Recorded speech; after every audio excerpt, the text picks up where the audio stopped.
கிண்டியில் நிகழ்ந்த லாரி விபத்து 3 குடும்பங்களின் கனவுகளையும் எதிர்காலத்தையும் இருட்டடிப்பு செய்துள்ளது.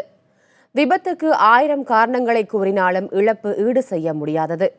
குடும்பத்தின் விழுதாக இருப்பாள் என நம்பியிருந்த மகளை இழந்த சோகத்தில் தவிக்கிறது திருவொற்றியூரைச் சேர்ந்த சித்ராவின் குடும்பம்.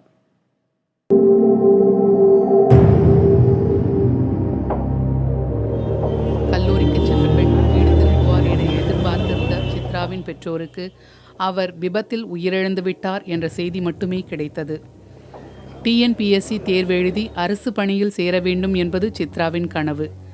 சித்ராவின் கனவு அவருடையதாக மட்டுமல்ல, உணவகத்தில் சப்ளையராக பணிபுரியும் தந்தைக்கும், கற்பூர கம்பெனியில் தினக்கூலியாக பணிபுரியும் தாய்க்கும், 7ஆம் வகுப்பு பயிலும் தங்கைக்கும் தான்.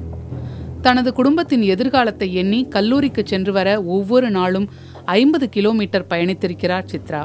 நான் படிக்கும் வரைதான், பிறகு பணிக்கு செல்ல வேண்டாம் என தாய்க்கு ஆறுதல் கூறிய மகளின் இந்த கோர மரணம் யாரையும் கலங்கச் செய்யும்.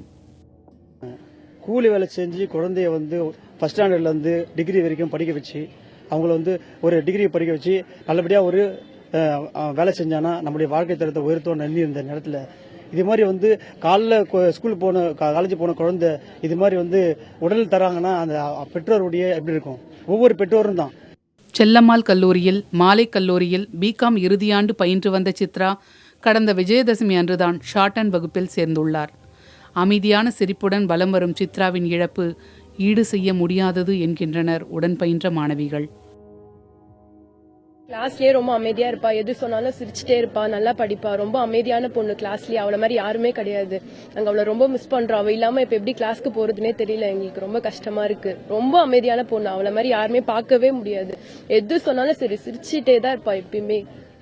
கல்லூரிக்கு வருவதற்காக சாலையோரம் நடந்து வந்த மாணவிகளுக்கு நேர்ந்த இந்த சம்பவம் அத்தனை மாணவிகளுக்கும் கலக்கத்தை மட்டுமன்றி அச்சத்தையும் ஏற்படுத்தி இருக்கிறது. இந்தியில இருந்து எங்க காலேஜுக்கு வரதுக்கு இல்ல ஒன்னு ஸ்டாப் எங்களுக்கு செல்லமல் நடுவுல இருக்கு, மிட்ல இருக்கு, இல்லன்னா சின்னமலையில தான் போய் ஸ்டாப் பண்ணணும். நடுவுல 1.5 கிலோமீட்டர்ஸ் கிட்ட ஸ்டூடெண்ட்ஸ் நடந்து தான் வராங்க.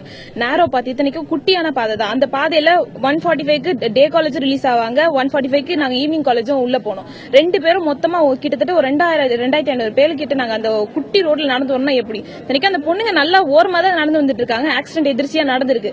பட் ஆனா எங்களுக்கு அங்க இட வசதி கிடையாது. ஸ்டாப் இதே எங்களுக்கு பஸ் ஸ்டாப் எங்க காலேஜ் வாசல்ல இருந்ததுன்னா இந்த பிரச்சனை நடந்திருக்காது. நாங்க எங்க ஃப்ரெண்டே இழந்திருக்க மாட்டோம். கல்லூரி சார்பாக விபத்துகளை தடுக்க நடவடிக்கை எடுக்க அரசுக்கு அனைத்து கோரிக்கைகளும் கொடுக்கப்பட்டுள்ளதாக கல்லூரி முதல்வர் கூறியுள்ளார். MTCலாம் நிறைய அஷ்யூர் பண்ணியிருக்காங்க. காலேஜ்ல கண்டிப்பா பஸ் நிறுத்த வைக்கிறோம். அந்த மாதிரி நாங்க கேட்ட கோரிக்கை எல்லாமே நீங்க பண்ணிருக்காங்க. சிக்னல் போடுறது, ஸ்பீட் பிரேக்கர் போடுறது கொஞ்சம் யோசனை பண்ணணும். ஏன்னா அது ஹைவேஸ்ங்கிறதுனால அது கொஞ்சம் டைம் கொடுங்கன்னு சொல்லியிருக்காங்க. But everybody showing concern. ஆனா இது இன்னொரு தடவை நடக்கவே கூடாது காலேஜ்ல. It's very sad. ஆயிரக்கணக்கான மாணவிகள் பயிலும் கல்லூரிக்கு அருகில் வேகத்தடை அமைக்கவும், அந்த வழியில் செல்லும் பேருந்துகள் நிற்கவும் பரிசீலிக்க 3 உயிர் பலி அவசியமாகி இருக்கிறது.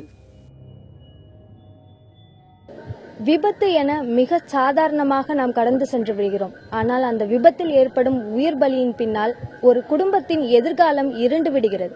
புதிய தலைமுறைக்காக ஒளிப்பதிவாளர் சிவகுமாருடன் அபிநயா.